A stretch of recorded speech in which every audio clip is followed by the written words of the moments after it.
అందరికీ నమస్కారం.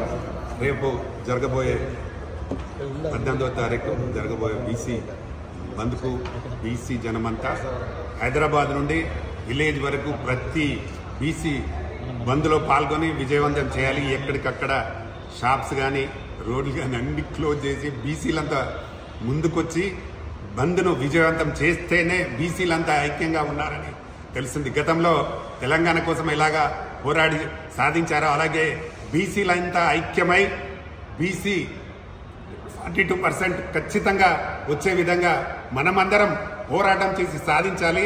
దానికి అందరూ రేపు 18వ తారీఖు మొత్తం బీసీ వర్గమంతా రోడ్లపై రావాల్సిందిగా కోరుతూ ఈరోజు మేము బీసీ సాధికారత సంఘం తరఫున పిలిపిస్తున్నాము.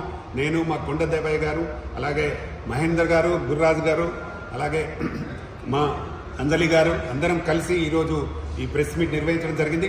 రేపు జరిగే బంద్కు అందరూ ఐక్యంగా పోరాటం చేసి బంద్కు నిరసన తెలపాల్సిందిగా మరొకసారి పిలుపుస్తున్నాం.